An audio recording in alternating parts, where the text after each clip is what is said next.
Bueno, entonces las citas centrales de este tema las voy a dar para que ustedes las noten. Las citas adyacentes se darán dando según se vayan desarrollando. Si están preparados para anotar, por favor, no sé si esta noche no dé tiempo para poder dar todo, pero por lo menos tienen ya las citas centrales sobre el tema. El tema es vida eterna para los justos. Vida eterna para los justos. Empezamos con la primera cita. San Juan 17, 2 y 3. San Juan 17, 2 y 3. Segunda cita. San Juan 3, 16. San Juan 3, 16. Tercera cita. Romano 6, 22, 23. Romano 6, 22, 23. El cuarto punto tiene varias citas. La primera cita del cuarto punto es Proverbio 8:35. Proverbio 8:35. La segunda cita es San Juan 10, 28, 29. San Juan 10, 28, 29. La próxima cita es Primera de Pedro 5, 10. Primera de Pedro 5, 10. La siguiente cita de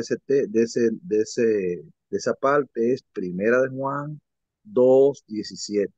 Primera de Juan 2, 17. Punto 5. Cita central. Primera de Juan 2, 15, 16. Primera de Juan 2, 15, 16. Sexto punto. Salmo 139, 23, 24.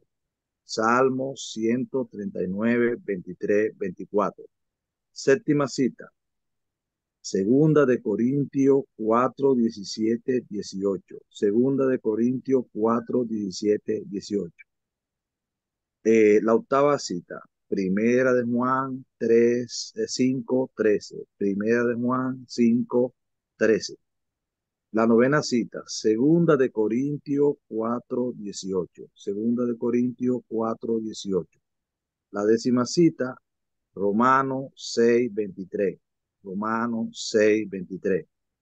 La onceava cita, San Juan 3:36. San Juan 3:36. Doceava cita, Mateo 7, 13, 14. Mateo 7, 13, 14. Número 13, San Juan 4, 14. San Juan 4, 14. La 14 cita Romano 8, 18. Romano 8, 18. La número 15, Apocalipsis 1, 18. Apocalipsis 1, 18. La número 16, San Juan 6, 27. San Juan 6, 27. Número 17, Primera de Timoteo 6, 11, 12. Primera de Timoteo 6, 11, 12. La número 18, Salmo 37, 28. Salmo 37, 28. Número 19. Primera de Timoteo 1, 15, 16. Primera de Timoteo 1, 15, 16. Número 20. Gálatas 6, 8. Gálatas 6, 8. 21. Hebreos 7, 25. Hebreos 7, 25. Número 22. Romano 5, 21. Romano 5, 21.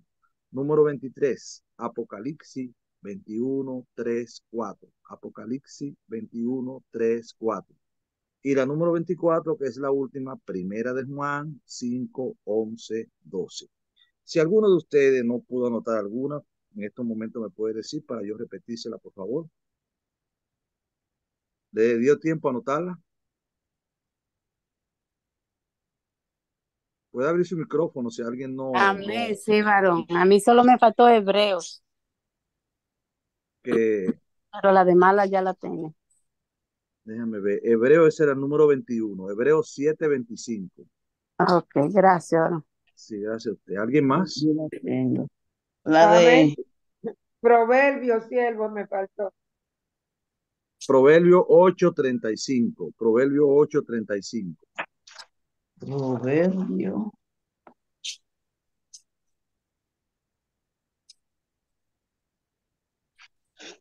8:35. Y La cuando de usted dijo primera, San Juan primera de 17, Juan. En Primera de Juan hay alguna, tiene que decirme el número porque el número 4 tiene Primera de Juan 2:17, Primera de Juan 2:15-16 y también, déjame ver, 10, 28. y el número 24, Primera de Juan 5:11-12. Amén, gracias. Juan 5, siervo, Sí, San Juan 17, ¿cuánto? la primera es San Juan 17, 2 y 3. Ok.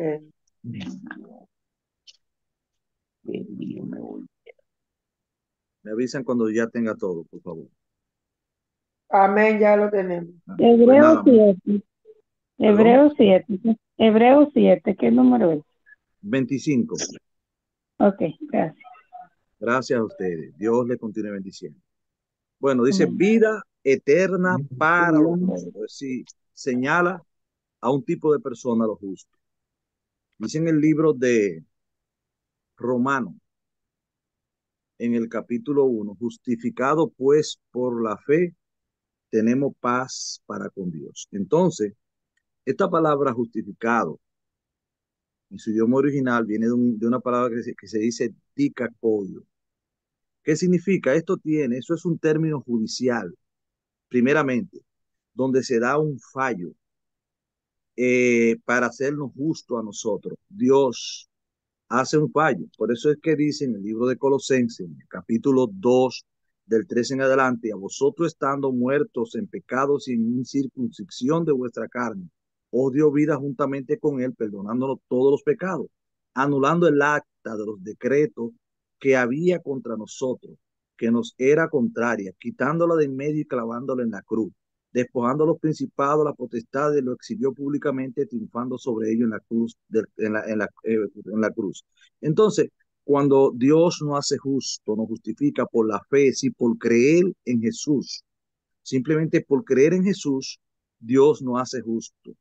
Al Dios hacernos justo, pues entonces esto no solamente es un acto de que Dios no haga justo, sino que también es generativo. Si Dios no hace justo para que en ese momento en adelante nosotros empecemos a ser justos, a vivir vida de justicia, justo con Dios, justo con nosotros mismos y justo con el prójimo. Porque dice que toda cosa injusta, es en Primera de Juan, capítulo 5, creo que 17, dice, toda cosa injusta es pecado. Entonces, desde que nosotros aceptamos a Cristo como nuestro único y suficiente Salvador, dice a todos los que le reciben, a todos los que creen en su nombre, le da la autoridad de ser hecho hijo de Dios, los cuales no son engendrados de carne ni de sangre, ni de voluntad humana, sino engendrados de Dios. Si se engendra la nueva criatura, que es cuando nosotros empezamos a vivir la vida de justicia. Entonces, en el Nuevo Testamento enseña que por todas partes, que la vida eterna le ha sido prometida a todos los que creen en Jesús. Dice en el libro de San Juan capítulo 3, 16, porque de tal manera amó Dios al mundo, que ha dado su único hijo, para que a todo aquel que en él cree no se pierda, mas tenga vida eterna. Entonces, el punto esencial para obtenerla, todo aquel que cree. Cuando Él regrese, aquellos que hayan muerto en el Señor y aquellos que estén sirviendo, les recibirán la recompensa de la vida eterna. Romanos capítulo 6, 22, 23 dice, más ahora librado del pecado, hechos siervos de Dios, tenéis por vuestro fruto la santificación y por fin la vida eterna, porque la paga del pecado es muerte, mas la dádiva de Dios es vida eterna en Cristo Jesús, Señor nuestro. Vamos a empezar al desarrollo de la primera cita número 1, pero ese es San Juan 17, yo lo voy a leer desde el versículo 1 hasta el 3 para tener la idea más acabada de lo que vamos a hablar. Dice, San Juan 17:1. Estas cosas habló Jesús y levantando los ojos al cielo dijo, Padre, la hora ha llegado, glorifica a tu Hijo, para que también tu Hijo te glorifique a ti, como le has dado potestad sobre toda carne, para que dé vida eterna a todos los que le diste. Y esta es la vida eterna, que te conozcan a ti, el único Dios verdadero, y a Jesucristo a quien ha enviado. ¿Cómo tenemos la vida eterna? Jesús nos dice aquí con claridad, conociendo a Dios el Padre a través del Hijo Jesucristo. La vida eterna requiere que los creyentes entren en una relación personal, recíproca, constante e íntima con Dios en Jesucristo, Señor nuestro. La vida eterna aquí empezamos, es una relación. Hay que mantener una relación con Dios recíproca, esencialmente nuestra comunicación, la oración y la escritura nos hablas y oramos, porque la escritura nos convence, la escritura nos ayuda, nos anima, adoramos a Dios, nos enseña a adorar a Dios. Entonces, por medio de la oración correspondemos a Dios y también con nuestra vida viviéndola. Es una relación interactiva, tanto conocer, tanto conocerle como ser conocido de él. Una evidencia activa y vista tiene que ver. Dice Primera de Corintios, capítulo 8:3. Pero si alguno ama a Dios, es conocido por él. Sí, dice Segunda de Timoteo, capítulo 19. Pero el fundamento de Dios está firme, teniendo este sello. Conoce al Señor a los que son suyos. Apártese de iniquidad todo aquel que invoca el nombre de Cristo. Entonces ahí vemos las dos partes. Conocer a Dios y que Dios nos conozca a nosotros. Por eso la vida eterna es una relación. Ya hemos visto que la vida eterna es la misma vida, la vida eterna es la misma vida de Dios. Dios que es el eterno, porque Dios es eterno. Esto nos lleva a tener una vida justa, un estilo de vida sagrada que conduce a la vida eterna, donde ya no hay condenación al vivir esa vida. Por eso dice Romanos 8:1, ahora pues ninguna condenación hay para los que están la palabra en dentro, en Cristo Jesús, los que no andan, ahora dice el estilo, los que no andan conforme a la carne o a la naturaleza pecaminosa, sino andan conforme al Espíritu, porque el Espíritu es quien nos guía a toda verdad. Y tu palabra es la verdad y es la que nos hace libre. Entonces, porque la ley del Espíritu de vida en Cristo me ha librado de la ley del pecado y de la muerte. La condenación sobre la que Pablo escribe aquí se refiere al juicio final, al derramamiento de la ira de Dios, que la Escritura describe como condenación, la cual se refiere a un veredicto de culpable y castigo exigido por el veredicto. Entonces ya no hay condenación para los que viven unidos a Cristo, porque ya fueron justificados y viven una vida justa. Desde que usted aceptó a Cristo como su único Señor y Salvador, ha pasado de muerte a vida, por tanto no hay condenación de parte de Dios por lo que es tocante al pecado, porque estamos dentro de Cristo. San Juan capítulo 5:24 dice, de cierto os digo, el que oye mi palabra y cree al que me envió, tiene vida eterna y no vendrá a condenación, mas ha pasado de muerte a vida. Algo muy importante, muchas veces en la Biblia cuando decimos, cuando Dios dice, oí mi palabra, esta palabra no simplemente se queda un hecho de que usted sea oidor, un oidor olvidadizo, sino un hacedor de la palabra. Entonces, había condenación mientras estuviésemos en nuestra primera cabeza federal, que era Adán. Pero ahora que estamos en Cristo y por ello estamos libres de la condenación por medio de Cristo, el expediente que pesaba en nuestra contra es quitada, como leímos en Colosenses, que Colosenses 2:13. Y si usted estaba muerto espiritualmente a causa de sus pecados y delitos, porque aún no se le había quitado la naturaleza pecaminosa. Y había un expediente que pesaba en nuestra contra que decía, condenado es. Entonces, al venir a Cristo, ese expediente es anulado, es quitado y clavado en la cruz del Calvario. Y dice que él despojó, es decir, él despojó el poder, el dominio que tenía la potestad de las tinieblas, para que ya ellos no sean una influencia poderosa para que nosotros podamos vivir libre de pecado. Porque todo el que no ha sido libertado está forzado por las huestes de maldad que influyen el pecado en la persona. Entonces dice en Hebreo capítulo 2, versículo 14, Así que por cuanto los hijos participaron de la carne y la sangre, él también participó de lo mismo, para destruir por medio de la muerte al que tenía el imperio de la muerte, esto es al diablo, y librarnos a todos los que por temor de la muerte estábamos durante toda la vida sujetos a servidumbre. Entonces, a él desarmarlo en la cruz del Calvario, al morir y pagar el precio por nuestros pecados, ya él nos compra a nosotros, todo el que acepta a Cristo queda comprado. Pero entonces a él resucitar es donde se da el milagro poderoso de la vida eterna. Entonces, para que ya no estemos sujetos a servidumbre, ya esas potestades no tienen un derecho de que nosotros tengamos que servirle al pecado, porque hemos sido libertados. Ya cuando hemos sido hechos justos, Romanos 8:34 dice, ¿quién es el que condena? Cristo es quien murió, más aún, el que también resucitó, el que además está a la diestra de Dios, el que también intercede por nosotros. Entonces, si estamos en Cristo, ya la condenación que lleva a la muerte eterna ya no nos puedes alcanzar. Cuando confesamos nuestros pecados y nos apartamos de él, el amor de Cristo vive en nosotros por medio del Espíritu Santo. Aquí tenemos una sencilla explicación de cómo se alcanza la vida eterna. Es conociendo a Dios y a Jesucristo, el único Dios verdadero, en contraste a los ídolos que son Dios, que no son dioses genuinos en absoluto.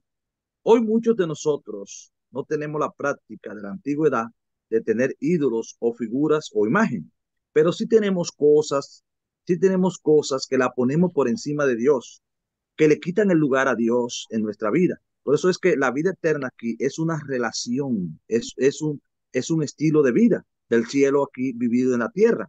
Entonces, aquellas personas tenían figuras que la ponían como sus dioses, pero hoy a nosotros no tenemos esa figura, pero podemos tener cosas que la ponemos por encima de Dios, que le quitan el lugar a Dios en nuestra vida y nos desvelamos por ella y Dios queda relegado a un segundo, un tercer plano y nuestras pretensiones la usamos como un pretexto. Entonces, una de las cosas más importantes a Dios es que los gentiles se hayan convertido de los ídolos, hayan dejado los ídolos y venir a adorar al Dios verdadero. Entonces dice, y a Jesucristo a quien tú has enviado. El hecho de que su nombre sea mencionado junto con Dios Padre como siendo la fuente conjunta de la vida eterna significa que son iguales en esencia y naturaleza, tanto Cristo como el Padre. Aquí el Señor se designa a sí mismo como Jesucristo. Cristo es el mismo Mesías. Dice en el libro de Lucas, capítulo 10:22, todas las cosas me fueron entregadas por mi Padre y nadie conoce a quién es el Hijo sino el Padre. ¿Y quién es el Padre sino el Hijo? Y aquel que tiene el Hijo, dice, y aquel a quien el Hijo quiere la revela. Entonces, la misión de Cristo fue revelar a Dios el Padre a la gente. Su palabra trajo a la tierra ideas complicadas pero comprensivas. Explicó el amor de Dios mediante parábolas, enseñanzas eh, y sobre todo con su vida que él vivió. Al examinar las acciones, principios y actitudes de Jesús en la Escritura, podemos comprender a Dios más claramente y así podemos conocerle mejor. Hay un misterio relacionado con la encarnación que nadie, sino el Padre, puede sondear. Cómo Dios pudo hacer hombre y morar en un cuerpo humano que está mucho más allá de la comprensión de las criaturas. Dios también está mucho más allá de la comprensión humana. El Hijo, que lo conoce perfectamente, es que lo da a revelar a los débiles, a los pobres, a los menospreciados, a los que tienen fe en Él. Primera de Corintios, capítulo 1, del 26 en adelante hasta el 31. Pues mirad, hermanos, vuestra vocación, que no soy mucho más sabio según la carne, ni mucho más poderoso, ni mucho más noble, sino que los necios del mundo escogió Dios para avergonzar a los sabios. A los débiles del mundo escogió Dios para avergonzar a los fuertes. A los vil del mundo y a los menospreciados escogió Dios, a los que no es, para deshacer a lo que es, a fin de que nadie se jacte en su presencia. Mas por él estáis vosotros, en Cristo, el cual no ha sido hecho por Dios sabiduría, justificación, santificación y redención. ¿Para qué? Como está escrito, el que se gloríe, gloríese en el Señor. Entonces, esta vida eterna, el estilo de vida que hay que vivir, es quien el Padre se lo ha revelado, es al Hijo. Entonces, el Hijo es quien nos la revela a nosotros. Entonces, Él se lo revela a los humildes. Por eso es que leímos esta escritura. Los que han visto al Hijo han visto al Padre. El Hijo unigénito que está en el seno del Padre. Él ha revelado plenamente al Padre. San Juan capítulo 1 al 18 dice, a Dios nadie le ha visto jamás. El unigénito Hijo que está en el seno del Padre, este le ha dado a conocer. Entonces, a través de las enseñanzas de Cristo, a través de la Escritura, Cristo ha dado a conocer el Padre, quién es el Padre, para que nosotros sepamos quién es Él, cómo tratar con Él, cómo vivir una vida relacionada con el Padre. Dios se comunicó mediante varias personas en el Antiguo Testamento. Por lo general, los profetas recibían mensajes específicos, pero nadie vio a Dios. En Cristo, Dios reveló su naturaleza, su esencia de una forma que podía verse y tocarse. Ahí podemos conocer que Dios es un Dios santo. Por eso dice que el principio de la sabiduría es el temor a Jehová. El temor no es miedo, sino es reverencia. Es decir, es respeto a su santidad. Que si nosotros vamos a andar con el Dios que es santo, nosotros vamos a mantener una relación con el Dios que es santo, Dios nunca jamás se dejaría influenciar por nosotros, sino nosotros somos los que tenemos que dejarnos influenciar de ese Dios. Entonces, si sabemos que Dios es santo, nosotros debemos de saber que debemos respetar su santidad para poder andar con Él. Y la santidad es contrario al pecado. Cuando nosotros pecamos deliberadamente, nosotros irrespetamos o no presentamos temor al Dios que es santo.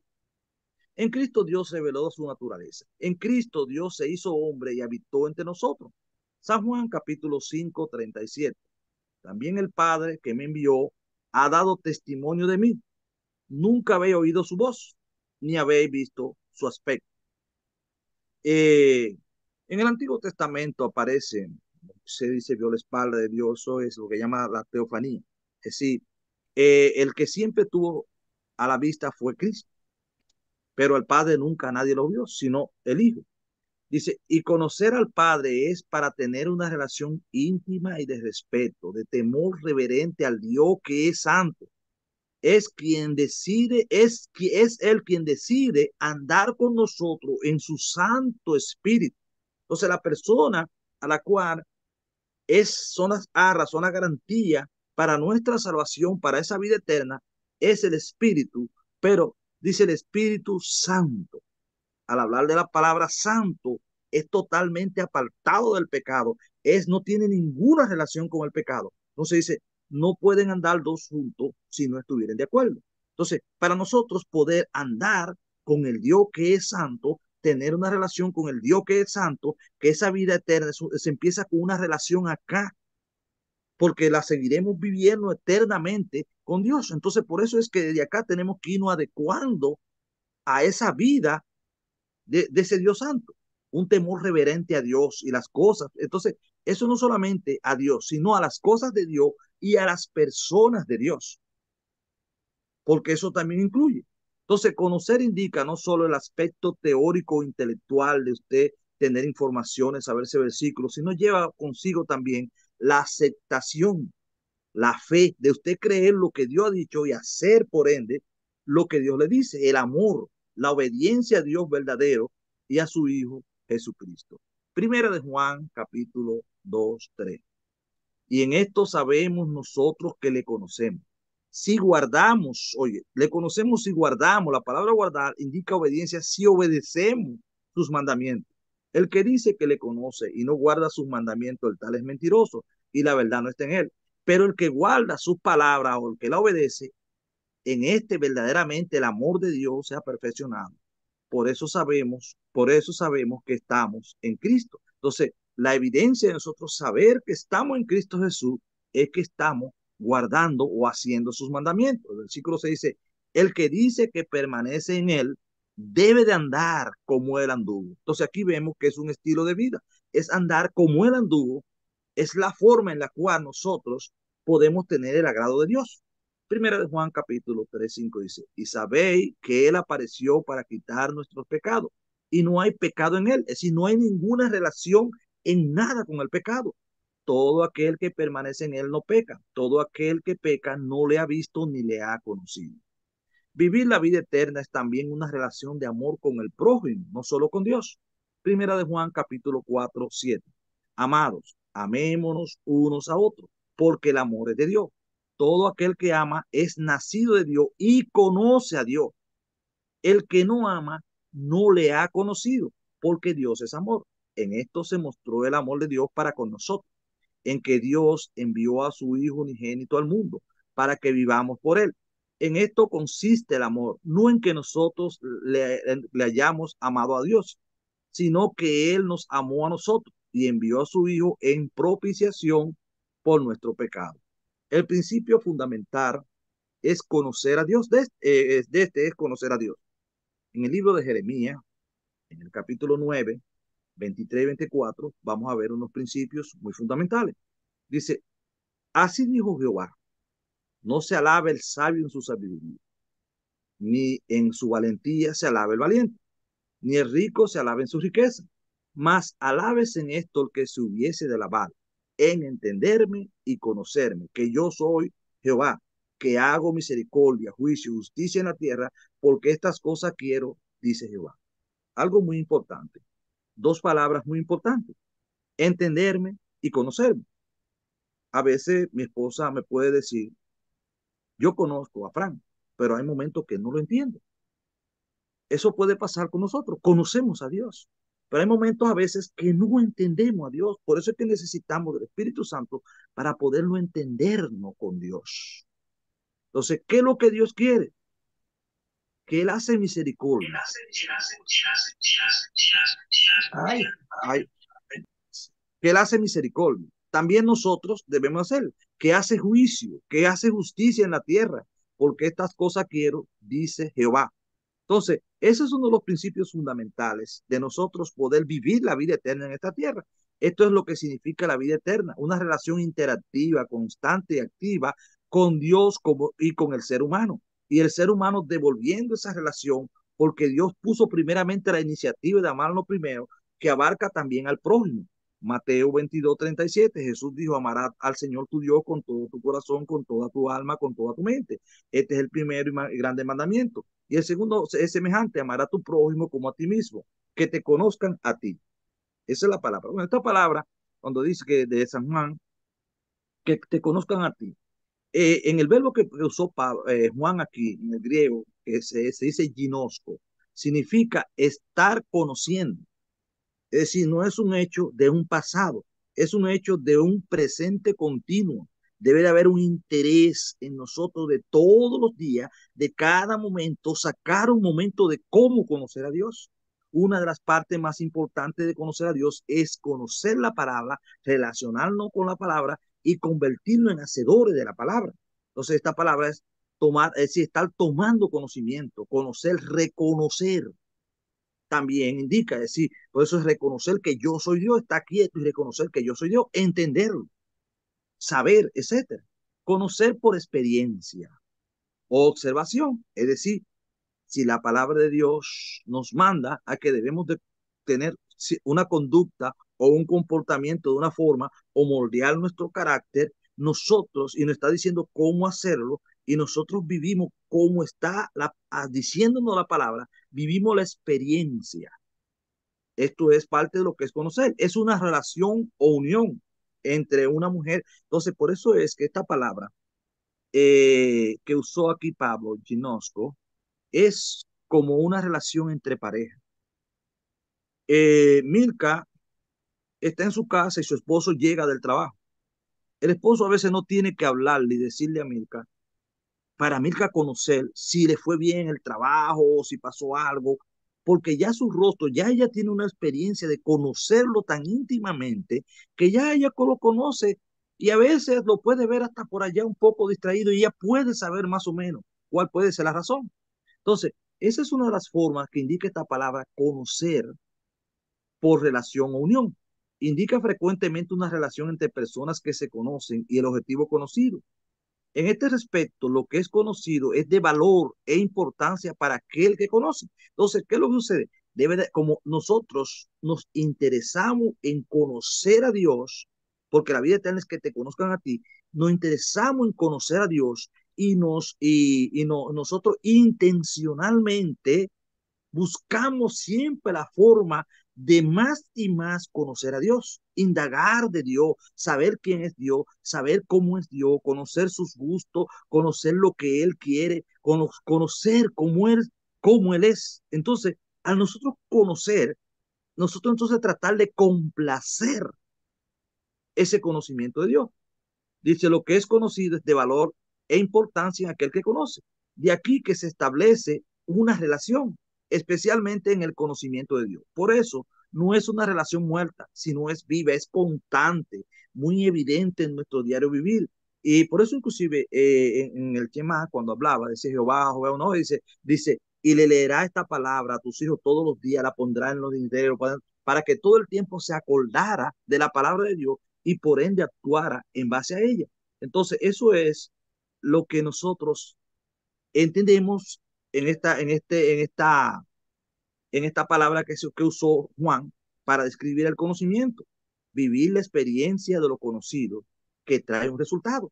Entonces, vida eterna, Jesús nos revela que la vida eterna no solo es una adoración infinita, sino también es una calidad de relación con Dios, es un estilo de vida del cielo aquí en la tierra. Conocer a Dios y a Jesucristo es esencialmente para experimentar esta vida eterna, evidente por el testimonio presentado de quienes le conocemos, porque todo el que conoce a Dios y se interesa en agradar a Dios, todo el mundo conoce que esa es una persona de Dios, porque su evidencia que da en su conducta, en su comportamiento, en su carácter, refleja a Dios, pero para reflejarlo él tiene que conocer a Dios, y eso es lo que nos está demandando. La vida eterna comienza con el conocimiento verdadero de Dios. No se trata de una creencia abstracta, sino de una relación personal con el Creador. Es vivir la experiencia con Dios. Jesús se presenta como el Hijo enviado por el Padre. Su misión es revelarnos al Padre. Es decir, la misión de Cristo es darnos a conocer cómo es el Padre, quién es el Padre, cuáles son sus gustos, qué quiere el Padre de nosotros. Entonces, al él revelarnos, es de nosotros, entonces, complacer la esencia del Padre y ofrecer la vida eterna a través de su sacrificio en la cruz del Calvario. San Juan, primera de Juan, capítulo 5, dice, el que cree en el Hijo de Dios tiene el testimonio en sí mismo. El que no cree a Dios le ha hecho mentiroso porque no ha creído en el testimonio que Dios ha dado acerca de su Hijo. Y este es el testimonio, que Dios ha dado vida eterna. Y esta vida está en el Hijo. El que tiene el Hijo tiene la vida. El que no tiene al Hijo de Dios no tiene la vida. Entonces aquí Juan sigue presentando las evidencias. Vamos al punto número 2. Primera de San Juan capítulo 3, 16. Porque de tal manera amó Dios al mundo que ha dado su unigénito para todo aquel que en él cree no se pierda, mas tenga vida eterna. Todo el evangelio se centra en este versículo. El amor de Dios no es estático ni egoísta, sino que se extiende y atrae a otros así. Entonces, por eso es que si nosotros queremos imitar a Jesús, el interés de Jesús era dar a conocer al Padre, era revelar al Padre para que las personas pudieran conocer al Padre y tener una relación con el Padre. Entonces somos nosotros que hemos conocido a Dios, los llamados a dar a conocer a Dios a la gente. Entonces esto es parte de lo que es el engranaje de esa vida. Dios establece aquí el verdadero molde del amor, la base de toda relación del amor. Si uno ama a alguien profundamente, está dispuesto a dar el amor a cualquier precio. Dios pagó con la vida de su Hijo el más alto precio que se puede pagar por nosotros. Jesús aceptó nuestro castigo, pagó el precio de nuestro pecado y luego ofreció una vida, una nueva vida que nos compró con su muerte. La vida de Cristo, la vida que Cristo nos da es eterna. Cuando predicamos el evangelio a otro, nuestro amor debe ser como el suyo y estar dispuesto a renunciar a nuestras comodidades y seguridades para que otros reciban el amor de Dios como nosotros lo hemos recibido y el evangelio. Entonces, por eso nosotros somos llamados a predicar el evangelio, que es parte de esa vida, de llevarle a la gente a conocer al Padre. Esto demanda de centrarnos menos en nosotros y pensar más en lo que nos necesitan. Esto es justo ante Dios. La propuesta de Dios se alcanza al conocer, al creer y aceptar a su Hijo como Señor y Salvador. Y esto nos califica para tener vida eterna. Jesús dijo cómo verdaderamente le amamos. Entonces, ¿cómo verdaderamente amamos a Dios? San Juan capítulo 14, 23 y 24. Dice, y respondiendo Jesús dijo, el que me ama, mi palabra guarda, y mi Padre la amará, y vendremos a él y haremos morada en él. El que no me ama, no guarda mis palabras. Las palabras que habéis oído no es mía, sino del Padre que me envió. Entonces, ¿cómo nosotros demostramos que amamos a Dios? Es obedeciendo su palabra, su mandamiento. Eso no es de palabra bonita, Dios, yo te amo, tú sabes que yo, pero, ¿y el testimonio? Dice, este pueblo que de labio me honra y su corazón está lejos de mí. Primera de Juan, capítulo 2, 3 dice, y en esto sabemos nosotros que le conocemos, si guardamos sus mandamientos. Es decir, nosotros sabemos, claro, que conocemos a Dios y estamos guardando sus mandamientos. Entonces dice, el que dice, yo le conozco y no guarda sus mandamientos, el tal es mentiroso y la verdad no está en él. Pero el que guarda sus palabras, en este verdaderamente el amor de Dios se ha perfeccionado. Por esto sabemos que estamos en él. Entonces la evidencia de saber que estamos en él es que estamos obedeciendo lo que él nos manda. Y predicar este evangelio a toda criatura. Entonces, todo esto son principios que se dan en el que vive la vida justa. La vida eterna demanda una vida compartida con el prójimo. La interesa de que si logramos en Dios salvación, también debemos interesarnos en que el prójimo también alcance y hacer el esfuerzo intencional para que ellos también logren alcanzar lo que nosotros hemos alcanzado. Mateo capítulo 10, versículo 7, versículo 8 dice, y yendo y predicando, diciendo, el reino de los cielos se ha acercado. Sanar enfermos, limpiar leprosos, resucitar muertos, echar fuera demonios. De gracia recibiste, da de gracia. Entonces, esto es un mandato del Señor, que si lo que hemos recibido por gracia, si hemos recibido esta salvación tan grande por gracia, también debemos de interesarnos en que los demás que no la hayan recibido, hacer el empeño también para que ellos la puedan recibir. Una forma de ser agradecido, de querer que otros también logren que la obra de Cristo que se hizo en nosotros se haga en ellos. Primera Tesalonicenses, capítulo 2, versículo 4. Sino que según fuimos aprobados por Dios para que se nos confiase el evangelio, así hablamos, no para agradar a los hombres, sino a Dios, que prueba nuestros corazones. Entonces, así fuimos aprobados por Dios para que se nos confiase el evangelio.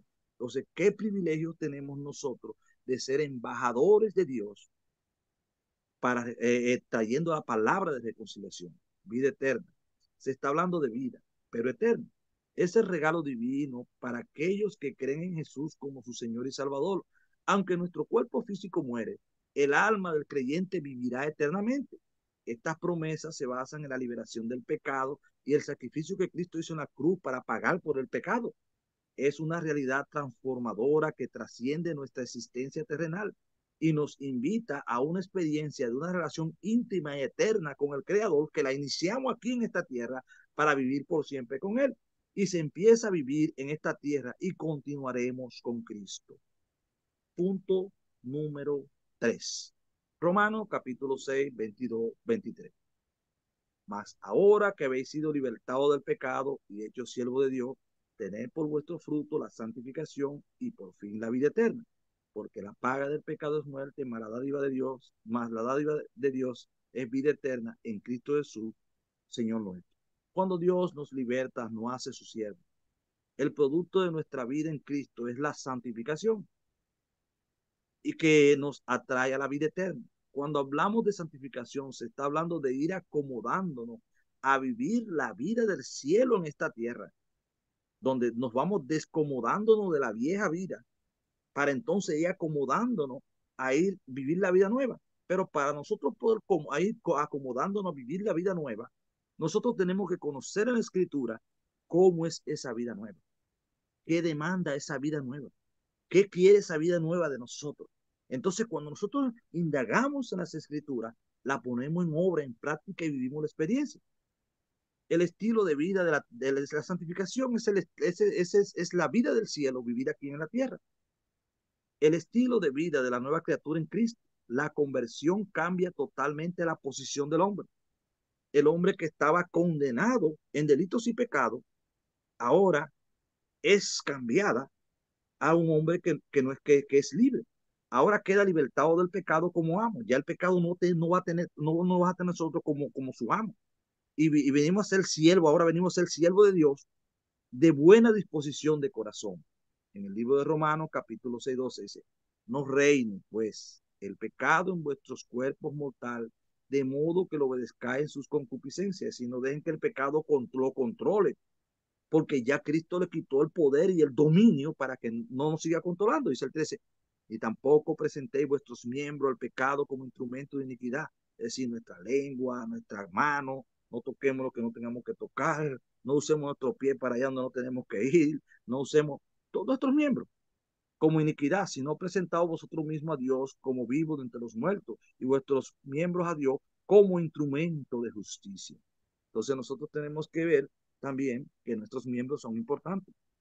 Si nosotros lo que no debemos ver, no debemos ver. Lo que no debemos hablar, no debemos hablar. Lo que no debemos tocar, no debemos tocar. Entonces debemos nosotros también de que nuestros miembros también anden en una vida santificada. Segundo de Timoteo capítulo 2, versículo 4, dice el siguiente: ninguno que medita se enrede en los negocios de la vida, a fin de agradar a aquel que lo tomó por soldado. Entonces, si nosotros estamos militando en el Señor, nosotros tenemos que evitar de enredarnos en las cosas de la vida que nos sacan de Dios. Primero Tesalonicenses capítulo 4, 3, 4. Pues la voluntad de Dios es vuestra santificación, que os apartéis de fornicación, que cada uno de vosotros sepa tener su propia esposa en santidad y honor, no en pasión de concupiscencia como los gentiles que no conocen a Dios. Entonces, ahora caemos al punto número 4. Este punto número 4 tiene varios versículos. Vamos a ver los detalles. Primero, Proverbio 8:35. Dice, porque el que me halla, porque el que me halla hallará la vida y alcanzará el favor de Jehová. La nueva versión internacional dice, en verdad, quien me encuentra, halla la vida y recibe el favor del Señor. Es decir, haya la excelencia, aquí se está refiriendo a la sabiduría, la excelencia o la eternidad de la sabiduría, la cual es el principio del temor a Dios. La parte en Proverbio 8:35 dice, más el que peca contra mí defrauda a su alma, y todos los que me aborrecen aman la muerte. Entonces, dice que la sabiduría, que es el principio del temor a Jehová, dice, el que la haya, halla la vida, y al hallar la vida encuentra el favor de Dios. Entonces, ¿qué sucede con esto? Cuando nosotros podemos vivir la vida sabia, que la sabiduría viene de Dios. Entonces, cuando podemos vivir la vida de una manera sabia, entonces el favor de Dios estará con nosotros. La parte B, San Juan 10, 28 y 29. Y yo les doy vida eterna, y no perecerán jamás, ni nadie me la arrebatará de mis manos. Mi Padre que me las dio es mayor que todo, y nadie me la puede arrebatar de mis manos, de la mano de mi Padre. Y yo y el Padre somos uno. Entonces, aquí hay una garantía de nuestra vida eterna. Cuando nosotros aceptamos a Cristo y nos mantenemos en vivir esa vida eterna, nadie puede arrebatarnos de Cristo. Por eso que Pablo dice en el libro romano, ¿quién no apartará del amor de Dios? Dice prueba, tribulaciones, ángel, espada. Dice, estoy convencido que nada ni nadie me podrá apartar del amor de Dios que es en Cristo Jesús. Entonces, cuando nosotros decidimos, porque somos nosotros los que tenemos que decidir, cuando nosotros decidimos aceptar a Cristo como Señor y Salvador y vivir la vida que Cristo nos manda, como dijo el apóstol Pablo, crucificado estoy juntamente con Cristo, ya no vivo yo, más vive Cristo en mí. Lo que ahora vivo en la carne, vivo la vida del Hijo de Dios. Entonces, a nosotros vivir la vida del Hijo de Dios, no hay nada que nos pueda arrebatar de Dios. La parte C, primera de Pedro 5:10. Más el Dios de toda gracia que os llamó a su gloria eterna en Jesucristo, después que haya padecido un poco de tiempo, el mismo perfeccionará, afirme, fortalezca y establezca. En la nueva versión internacional, dice, después que ustedes hayan sufrido un poco de tiempo, Dios mismo, el Dios de toda gracia, que los llamó a su gloria eterna, a su gloria eterna, o sea, la vida eterna en Cristo, los restaurará y lo hará firme, lo hará fuerte, firme y establecer. Si después de haber pasado, después que nosotros pasemos nuestros procesos de pruebas, entonces dice, los percances, las pruebas, las situaciones, también se da dentro de esto. Entonces, vamos a ver algo, voy a hacer unos detalles, Ceci, a este versículo para tener un mejor entendimiento. Aquí la palabra perfección dice, después de allá he padecido un poco de tiempo, el mismo Dios os perfeccione. ¿Sí? Es una obra que es directa y única del mismo Dios. Entonces, esta palabra perfección aquí, Él lo restaurará, como se restaura un objeto cuando se desgasta por el uso. Por eso hay una canción que dice, cansado del camino, dice, mi alma deshecha, porque es que en el vendaval de la vida que nosotros vivimos, muchas veces nuestra alma a veces queda deshecha y necesita que Dios otra vez la restaure. Acá Pablo no usó la palabra perfecto, el griego teleio, que el griego teleio significa una persona madura, de finalización segura en sus caminos y en sus terrenos. Es el cumplimiento de la voluntad del Padre para perfeccionar aquel que sería su pueblo. Si no, Pablo usó aquí la palabra cartarizo, que significa completar total, reparar, ajustar, preparar, hacer acto, recomendar, dice, remendar nuestra vida lesionada por el vivir y los embates de la vida y restaurarla al final. Entonces, ¿qué es lo que significa? Que al final del camino, Dios va a hacer una obra por haberlo mantenido a pesar de cómo haya pasado nuestra vida, pero no nos hemos mantenido firmes en Dios. Es el mismo Dios quien va a completar lo que nos falte, va a reparar lo que en nuestra vida ha sido dañado, la va a ajustar a la vida de Cristo. Entonces, dice la palabra afirme, es decir, nos sostendrá, nos confirmará. Esta palabra confirmará está en un futuro, está hablando de un futuro. Dice fortalezca y establezca, es decir, no estabilizará, nos hará fuerte, nos completará para llegar a la medida de Cristo hombre y nos reconfirmará en Cristo Jesús. Entonces, en su bondad, Dios nos llamó a nosotros para que participemos de su gloria eterna por medio de Jesucristo. Entonces, después que hayamos sufrido, pasado muchos momentos que a veces pasamos por, por servirle a Cristo, Él mismo nos va a restaurar, nos sostendrá, nos fortalecerá, nos reafirmará, Él mismo nos completará. Entonces, por eso traté de hacer este pequeño exégesis en este versículo para que podamos entender el sentido de él. Primera de Juan capítulo 2, 17. Y el mundo pasa y sus deseos, pero el que hace la voluntad de Dios permanece para siempre. Entonces, aquí está que la permanencia de la vida eterna está en hacer la voluntad de Dios. La nueva versión internacional dice, el mundo se acaba con sus malos deseos, pero el que hace la voluntad de Dios permanece para siempre. Sus deseos son transitorios. Los deseos de este mundo, las cosas de este mundo son transitorios. 1 Corintios 7:31 dice, y los que disfrutan de este mundo, como si no lo disfrutasen, porque la apariencia de este mundo se pasa. Entonces nosotros tenemos que entender que este mundo y las cosas de este mundo, por más que nos agitemos, conseguir son transitorios. Con lo transitorio del mundo se compara aquí la permanencia de la vida eterna, que es la voluntad de Dios. Dice, el que hace, más bien indica el que sigue haciendo la voluntad de Dios. Entonces, el hombre del mundo está destinado a destrucción, mientras que el hombre de Dios llegará a la felicidad eterna, donde un tiempo será enjugada nuestra lágrima y todo lo que hayamos pasado por el evangelio, nos daremos cuenta que vale la pena. Entonces, no es mejor dedicar nuestra vida a lo que dura por toda eternidad en lugar de la que es destinada a la destrucción. La clave está, el que decide intencionalmente hacer la voluntad de Dios es beneficiado con esta vida eterna. Bendito sea el nombre de nuestro Señor y Dios. Esto no es cuestión de ganarse la vida, sino de honrar a Dios agradándole, porque Él ha hecho por nosotros y demanda una práctica de sus mandamientos, que la practiquemos, que vivamos esa experiencia, andar en las demandas de la Escritura, siendo hacedores de la palabra y no solo oidores olvidadizos. Entonces, esto es lo que nos ayuda a nosotros a poder vivir esa vida eterna. No es que nos la estemos ganando, sino que estamos correspondiéndole a lo que es esa vida. Es decir, somos hechos una nueva criatura y tenemos que corresponder a la vida de esa nueva criatura. Ya nosotros no podemos seguir viviendo la antigua forma de vivir, las costumbres que teníamos, los hábitos que eran de esa vida, ya tienen que ir desistiéndose de una vez por todas nosotros para entonces vivir la nueva costumbre, la nueva forma de vida. Punto número 5.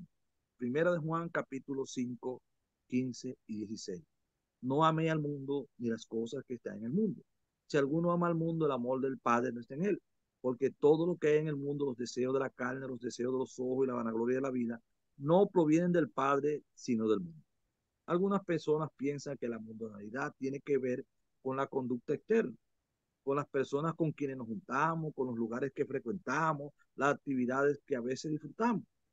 Esto no es totalmente cierto, porque la mundanalidad empieza en el corazón y se caracteriza por tres actitudes. Primera, deseo de la carne, esos apetitos, esos afanes de satisfacer esos deseos físicos que no son de acuerdo a Dios. Segundo, deseo de los ojos, ese anhelo de acumulación de cosas, ese anhelo de querer todas las cosas. Tercero, la vanagloria de la vida, obsesión con el nivel social y la importancia de uno y el afán de la riqueza disfrazada porque tengo que progresar. Progresar no es malo, pero cuando a Dios lo relegamos a un segundo, a un tercer plano y a veces hasta lo abandonamos por las cosas de este mundo que no permanecen y nos comprometemos con ella y dejamos las cosas de Dios, entonces hemos entrado en una vanagloria. Hemos entrado en una gloria que no es permanente. Entonces a veces, como dice, a Dios lo que es de Dios, a César lo que es del César. Somos muy religiosos cumpliendo lo que es del César. Sabemos que tenemos responsabilidades, sabemos que tenemos compromisos, que tenemos que trabajar y que tenemos que esto y que tenemos que luchar. Pero yo le voy a decir una cosa. Las cosas de Dios no son menos importantes que las cosas de esta tierra. Son más importantes las de Dios. La vida eterna en nosotros demanda de abstinencia de cosas que a veces son un peso, aunque no sean un pecado. Primera de Corintios capítulo 10, 23. Todo me es lícito, pero no todo me conviene.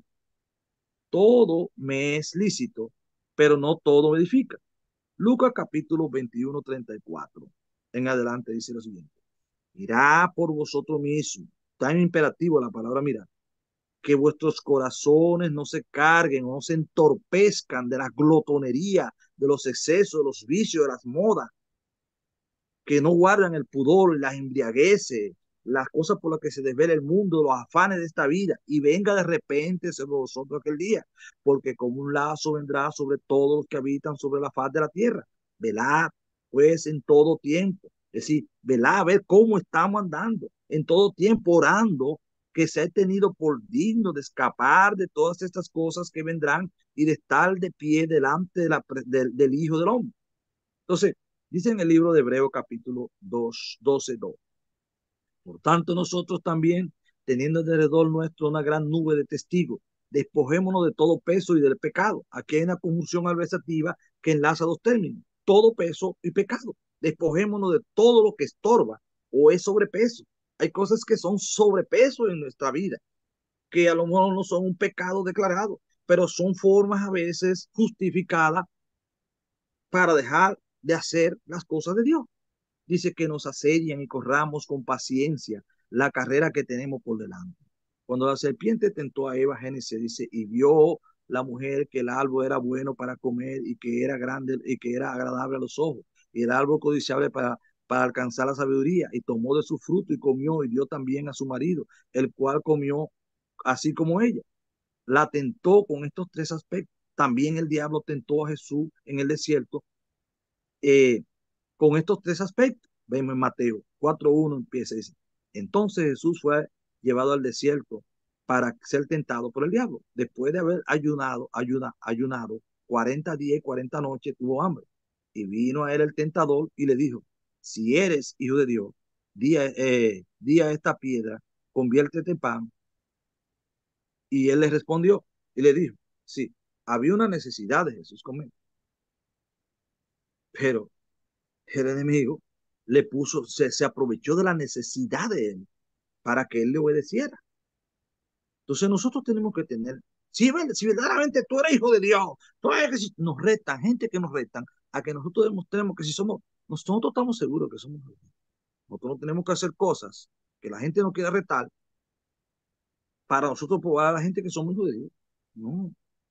Entonces respondió y dijo, escrito está, no solo del pan vivirá el hombre, sino de toda palabra que sale de la boca de Dios. Entonces vemos ahí también una de las partes que fue tentado. Entonces el diablo le llevó a la santa ciudad y le puso sobre el pináculo del templo y le dijo, si eres hijo de Dios, échate abajo, porque Cristo está, a su sangre mandará acerca de ti, en sus manos te sostendrán para que no tropiecen en pies. Él les jaló la escritura. Hay gente que nos jala la escritura a nosotros para que nosotros hagamos lo que ellos quieren que hagamos, no lo que nosotros tenemos, nosotros que tenemos que complacer a Dios, no a la gente. Entonces, Jesús le dijo, escrito está, no tentará al Señor tu Dios. Otra vez le llevó el diablo a un monte muy alto y le mostró todos los reinos del mundo y la gloria de ellos. Y le dijo, todo esto te daré si te postrares y me adorares. Entonces, Satanás también nos muestra a nosotros la gloria del mundo para que nosotros dejemos a Dios y accedamos a ella. Entonces Jesús le dijo, vete Satanás, porque Cristo está, a tu Señor y Dios adorará, a él solo servirá. Y el diablo entonces le dejó, y aquí vinieron los ángeles y le servían. Dice, por contraste, Dios valora el dominio propio. Oiga, Dios valora el dominio propio, un espíritu generoso, de servicio humilde.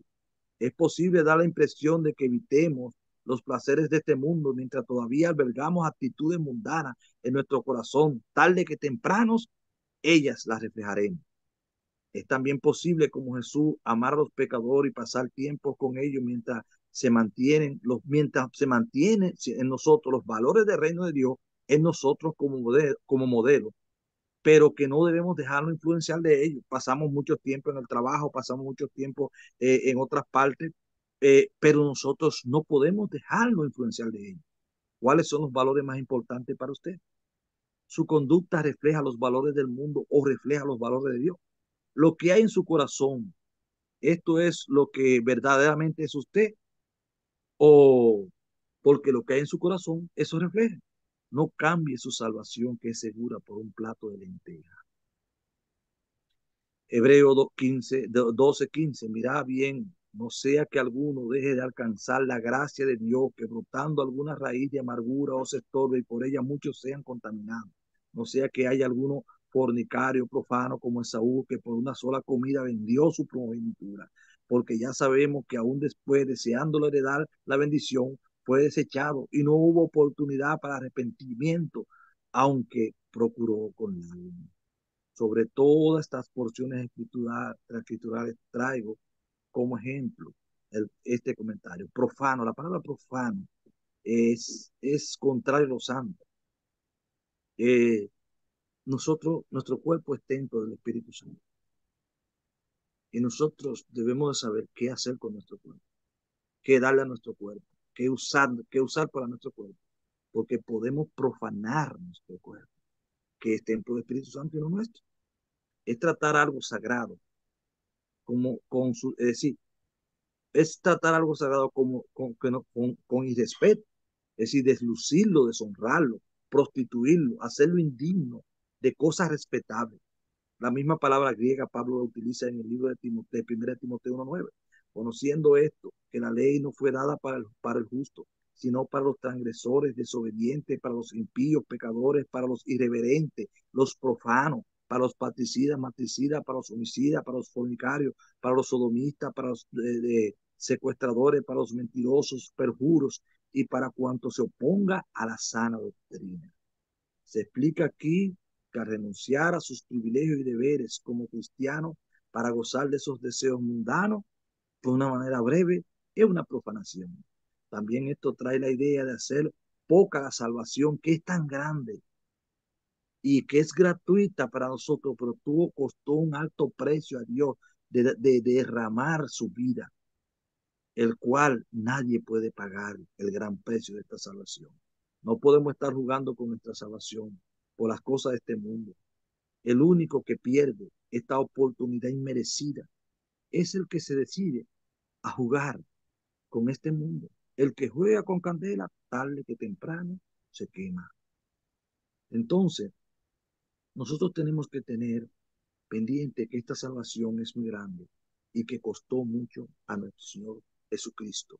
Costó su vida, costó él hacerse hombre, venir y morir en la cruz del Calvario y morir en nuestro lugar.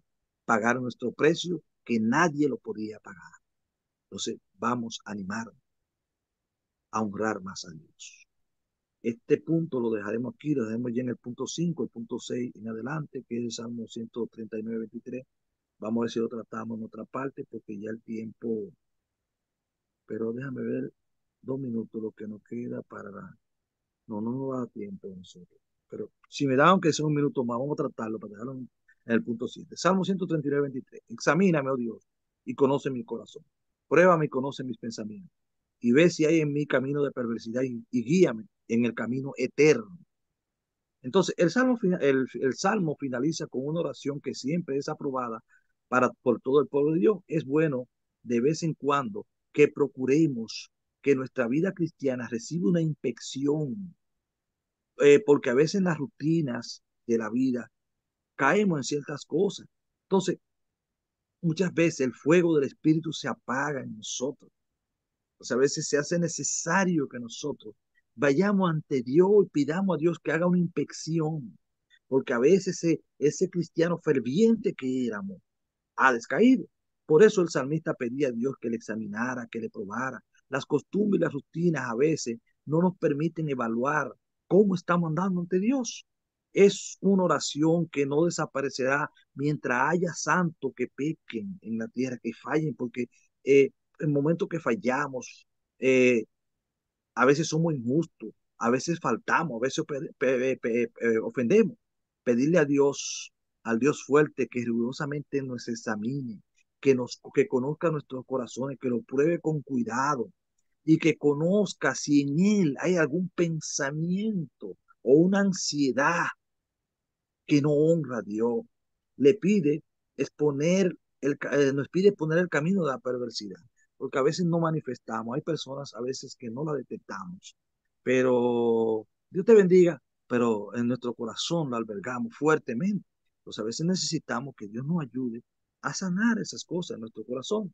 Él dice, esto no es la reacción de una persona que se declara inocente y quiere justificarse con su razón, porque a veces, muchas veces, que yo soy así, porque yo soy así, pero evalúa tu vida. Es uno de los puntos principales, es que debemos de evaluar nuestra vida para retomar otra vez la vida de Cristo. Entonces, eh, vamos a dejar esta parte acá y trataremos